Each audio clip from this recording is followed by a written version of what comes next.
Hi friends, it's Jen and welcome back to my channel. Today I thought I would do a little wrap-up video of all the books I read in the month of September. Also, let me know how the audio sounds. I'm trying something new audio-wise, and let me know if it sounds a little bit better or if it sounds worse. Just let me know. But I read a lot in the month of September. I honestly don't even remember how many books I read. I guess I'll count it at the end of the wrap-up. You know, some of them were a little bit shorter. I did read, I think, 6 mangas and then a few novels. So we'll get to those. As per what I did in my August video, I'll start with the mangas and then go into the novels. I'll let you know what I thought of them, what I rated them, and all kinds of fun stuff. So let's get into it. The first mangas that I started with, I was actually going through a bit of a weird kind of reading slump where I wasn't really feeling like reading much. I was kind of, I don't know, I was just kind of in a really weird place where I just wasn't really in the mood to read. So I actually ended up locating my old mangas of The Black Butler, which I had never read before. So I ended up reading the first 5 volumes of those, and they were just really fun reads. I could read them, and I think I timed myself in about 45 minutes, which is really neat. The art was really cool. I actually didn't end up rating The Black Butler, but I think if I had to give them ratings, I probably would have given them around like a 3.5 to a 4. I don't see myself picking up any of the further ones, but it was a neat story to read. So if any of you guys are unfamiliar with Black Butler, either the manga or the anime, it is basically the story of this devil butler, and he is bound to this family where he has to help and serve them, and this is a very prominent family in England at the time. When the head of this household is to die, the Black Butler will be reaping him. But until then, it's just going about like regular butler duties. But at the same time, this household also helps the Scotland Yard in finding tricky criminals and stuff like that. So it's neat. I believe one of the stories actually has them deal with Jack the Ripper. But I didn't like super love it. Now, the second manga I ended up reading in the month of September, I actually read the first volume, but I really loved it. And it's The Girl from the Other Side by Nagabe, and it is such a cute story. I ended up rating it 4 stars. I'm really interested in reading the other, I think there's 4 or 5 total volumes all out right now. I want to say 5. I want to say the 5th one just came out. But it's basically, the world is divided into 2 sides. There's the inside and the outside. Now, I could be wrong, I'm so sorry. But yeah, this is a girl from the inside who has found herself to the outside. And they say that everyone from the outside is infected with this kind of thing. And to even come in contact, like physical contact with anyone from the outside, means that you yourself become infected. And so people from the inside are basically murdering anybody who could have possibly come in contact with anyone from the outside, and it's just really interesting. So she has been abandoned by her family, or so they seem. She keeps talking about how her aunt is going to be coming back for her, and she is actually being raised by a monster from the outside who refuses to touch her or anything like that because he doesn't want to infect her. But overall, I thought it was a really cute story. I'm really interested to see what more happens. I don't know how many volumes there's going to be altogether. I probably should do a little more research into it, but I would definitely recommend it. Now, the first novel I ended up reading in the month of September was one that I had actually read. It was an ARC, an advanced reader copy that I got through work. However, I do believe it is released now. I think it came out on the 2nd of October, and for reference, today's the 4th. I'm a little late with my September wrap-up, but earlier than last month, so yay me! So this one is The Light Between Worlds by Laura E. Weymouth. I'm so sorry if I mispronounced that. But this one, it was a really cute story. I actually ended up rating it 4 stars, and to me it feels very Chronicles of Narnia-esque. Now, the story is very much inspired by Chronicles of Narnia, but basically it's the plot of these 3 kids who, during World War II, are hidden inside of a bunker, and the youngest of them just wants to be anywhere but here, and she's just wishing and hoping and praying to be anywhere but here. And so they end up getting transported to this magical place, and they live out many years there, and they actually help them who are on the brink of a war as well. But once that is all said and done, her older brother and sister decide they want to return to the regular world, and they were promised they could return the moment they left. So they return, but Evelyn, the youngest sister, never really felt right. She had gone back to her young body when she had aged quite a bit. She felt completely out of place. She felt like she was missing a lot of things and went into a very deep depression because of this. Her sister and brother were so determined to move on from here and have this normal life, but she just so badly wanted to go back, but she was told when they left they could never be summoned back. So one day she goes missing, and her sister is now forced to face what they left behind and see if she can find her sister. Now I will say there is a trigger warning for possible talk of suicide and depressive thoughts, but overall it's a really great story. It's kind of a nod to like what happens after Chronicles of Narnia kind of thing. Like what happens if you were brought to this fantastical world and you can't return? What happens when you have to leave this place that you call home? Now, the second book. If any of you guys have watched my live streams, this will not be a surprise to you. I have probably not stopped talking about this book since I picked it up, and I actually picked it up in August, but I read it incredibly slowly, which is weird for me. I read relatively fast. I wouldn't say I'm a crazy fast reader, but I read fairly fast, mostly because once I get into a book, I can't put it down, and I will literally stay up the entire night to finish it. But this one, I just wanted to take my time with and explore every little word. I felt like this wasn't a book that I wanted to rush through. This was something that I really wanted to pace myself with. And that is The Night Circus by Erin Morgenstern. This is honestly, I think, my favorite book in the entire world now. Now, if you watched my video 2 videos ago, I said that The 5 People You Meet in Heaven was my favorite book, and I still adore it. But I think I love this one more. Like, I didn't know it was possible to love a book more, but I think I do. Now, for anyone who doesn't know the plot of this book, if you have never watched my Twitch stream, if you haven't, it's nice to meet you, so nice of you to find me over here on my corner of YouTube. It is basically the story of this circus, and it appears one night when yesterday it was not there. And the circus is only available at night, but everything about this circus is magical. The tents, the performances, everything is just soaked in magic and this mystery. But behind the scenes is actually a magical duel between 2 magicians. And they were chosen as children to compete in this magical duel. They were trained specifically for this purpose, but the 2 of them kind of end up falling in love. And this causes a lot of problems, and it's just incredible. But what I loved, I think, more than anything was the writing. I'm not normally a fan of such heavy descriptive writing. I actually tend to shy away from authors like Stephen King because I find that sometimes the story drags on because the plot, the descriptions of settings are so heavy, but this writing was almost dripping in magic itself. Like, the whole writing felt so magical that I just felt like I was a part of this world. And it was just something I couldn't put down, but at the same time, I just wanted to pace myself. Like, I finished it and I already want to read it again. It was amazing. I cannot recommend it enough. Now, the third novel I ended up reading in the month of September is The Hate U Give by Angie Thomas. Now, if you've managed to stay out of popular media at all, this is actually being turned into a movie. It is an amazing, amazing story. It is about this girl, Star, who is basically torn between 2 worlds. She lives in this lower income area where there's a lot of crime and a lot of drugs and a lot of problems, and her parents, to get her out of this area and give her a better life, put her in this fancy private school where she's one of 2 black kids, but at the same time she feels like she has to hide who she is. She can't be 100% herself inside of this, so she feels like she's 2 versions of herself. She's herself back at home, and then she's a different version at school. And this book is honestly so powerful. It deals so much with like the Black Lives Movement, and it's so topical to today. I feel everyone needs to read this book just to step out of their own perspective, because you get so caught up in your own life and your own difficulties that you sometimes don't always get to see the point of view of someone dealing with something different than you. And I honestly, like, I started crying a couple pages in and I could not stop. And the entire book is just so heartbreaking, but so, so, so incredible. And it actually deals with Star, who is out driving with her childhood best friend, and they basically get pulled over by a police officer who, even though he's unarmed, even though he has put his hands up, the police officer still shoots him. And now Star is a critical witness for this thing where they're basically blaming him, saying, oh, well, he was a drug dealer, he was not a good kid.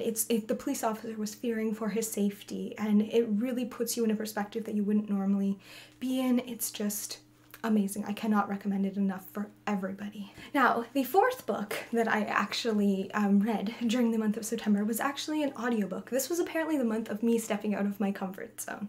I haven't read much manga, and I really read a lot this month, and I've never really listened to audiobooks before. I found that my mind wanders too much, but I found that they are great for my drive to work. So I found this book that was recommended to me by a coworker. It was a series, and the first one was called Brownies and Broomsticks, and it was described to me as a bakery mystery with magical elements. And I don't know if you guys know this about me, but the fall is my favorite season. As soon as like summer ends and September hits, I'm like, bring me everything witchy and spooky and everything. So I was so excited for this because I love baking, I love mysteries, and I love magic. But I'm not sure if it was the actual narration. She is apparently very popular. She does a lot of narrations, but I just felt like I couldn't sympathize with her voice acting. And I felt like the book just wasn't what I wanted it to be. I ended up rating it 2.5 stars, and it was really just because I felt like maybe it was a little too fluffy, if you know what I mean. Like, I was hoping for something like a deeper mystery. And basically this is the story of a girl named Katie. She had gone to pastry school and worked in a bakery, but after her fiance broke up with her out of the blue one day, she decides to move to the south to live with her aunt. Aunt and her uncle are opening a bakery together, so she's going to help out there. But when she gets there, she notices that her aunt might not be what she seems and realizes she and her book club are actually a spell book club. And so they're witches, and they include magical ingredients in the baked goods to help influence people. But the mystery arrives when they were doing a test day on their bakery, and this awful woman was killed right outside the bakery, but her uncle is looking to be the prime suspect. So the police are just kind of saying, yeah, he's the prime suspect. So it comes upon her to solve the mystery. It was an interesting story. I finished the audiobook, but will I read the rest of the ones in the series? Probably not. Now, oh god, I don't even remember how many. 5, 6 now? The next book that I read in the month of September was Aristotle and Dante Discover the Secrets of the Universe. And this one was a book that I had heard was so highly rated. If you go on BookTube and watch most people's channels that I've seen at least, everyone seems to just praise this book so much. So I was very, very, very excited to pick it up. And for anyone who doesn't know, it is the story of Aristotle and Dante, and it's kind of a coming-of-age story, but it also has some LGBT themes. Aristotle, who goes by Ari, has never really had a lot of friends. He's always been a bit of a loner, and he decides to go and teach himself to swim one day, and he meets this super confident Dante who is so great with people and who's everything that Ari is not. And he finds himself drawn to him, and the two develop a really close friendship. And it is a really, really, really cute coming-of-age story, a really cute story about discovering who you are and being happy with who you are, and overall like that. But I just didn't find it, I'm gonna get hate for this, I can already see it. I just didn't find it anything spectacular. Like, I enjoyed it. I ended up giving it 3.5 stars, but this was one of my more recent reads, and I've already kind of forgotten most of what happened. I've read quite a few stories that are similar plots. Like, I've read Simon vs. the Homo Sapiens Agenda. I read a book called Autobiography, and they're all very similar kind of stories with the same kind of ideas of coming of age and coming to be who you are and not being ashamed of who you are. And this one didn't particularly stand out to me in any real way.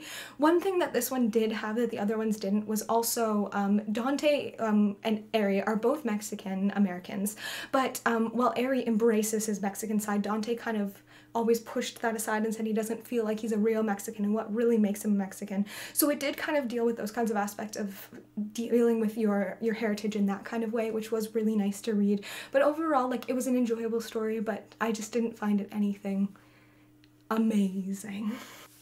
Now, the next book that I read in the month of September was actually also an advanced reader copy that I had gotten through work. This one, I believe the release date is November 6th, and it is Empress of All Seasons by Emiko Jean. This one was another book that I was incredibly excited for and found myself a little bit let down.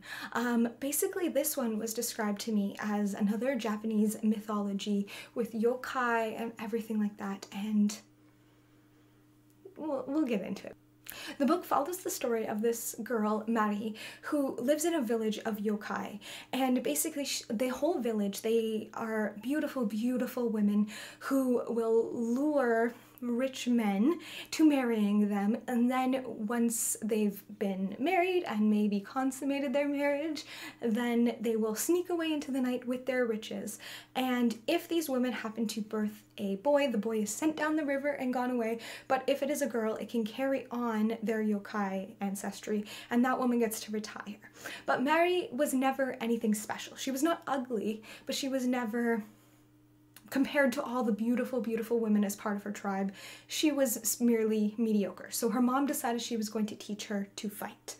And so what happens every era is, in order to decide who is going to be empress, who is worthy of being the empress, they put on a competition, and basically they had to survive 4 different rooms set out to be based off the 4 different seasons, and whoever survives that is the Empress of All Seasons and gets to marry the future emperor.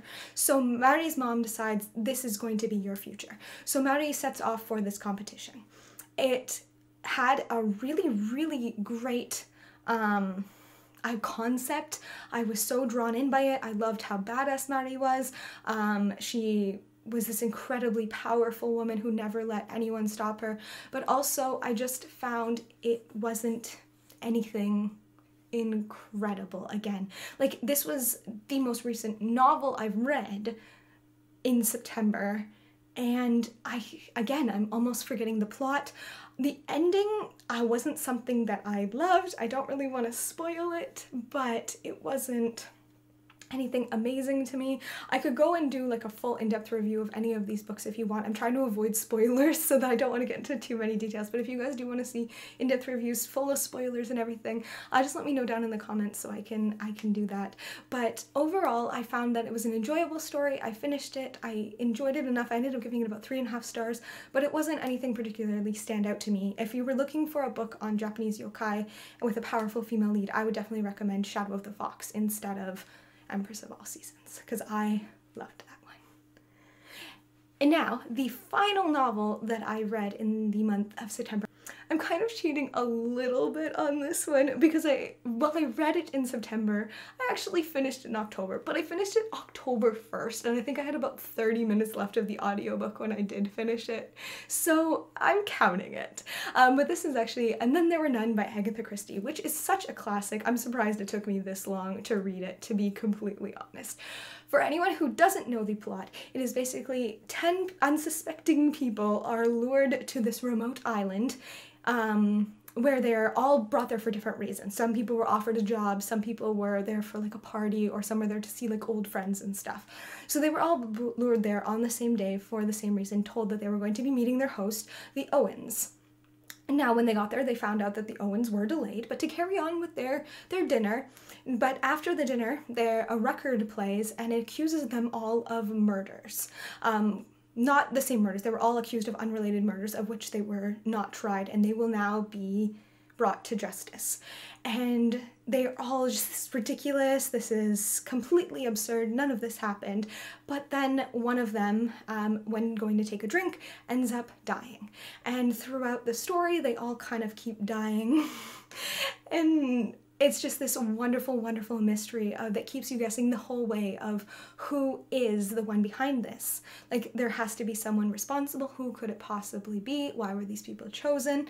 And I was about halfway through when I was so sure I knew who the killer was. And I was so wrong. Again, I'm not going to give away any particular spoilers to you guys, but it completely blew me out of the water. Like, I thought, like, I caught all the red herrings. I'm like, you know what? I'm so good at this. I know exactly who it is. You can't fool me. I was so fooled. I ended up giving this 4.5 stars. I think it's one of my favorite books I've ever read. If you are a fan of mysteries, I would 100% recommend it. Now, I will say that I do find Agatha Christie's writing can be a little difficult sometimes for me to read. I find it's a little bit of a slow burn mystery, but I did find that the audiobook was amazing for this. I had actually tried to read the book back at the start of summer, and I got maybe about like 30 pages in and ended up putting it off to the side saying like, I want to finish this, but like I can't right now. But the narrator was just incredible. He did amazing voices for the characters, and he just brought the story to life for me. I found like I was listening to it on my drive home, but I'd be sitting in my car on my driveway for like 10 minutes not wanting to get out of the car because I wanted to hear more of the story. It was such an incredible read. I could not put it down. But yeah, so that's all that I read in the month of September. Hopefully you guys enjoyed the video. If you want to see any future videos, let me know down in the comments. I've got a few ideas that I want to kind of record over the next coming weeks, but if you have any others, just please let me know. Let me know what you thought of the video. Like, comment, subscribe, and until then, I'll see you guys next time. Goodbye!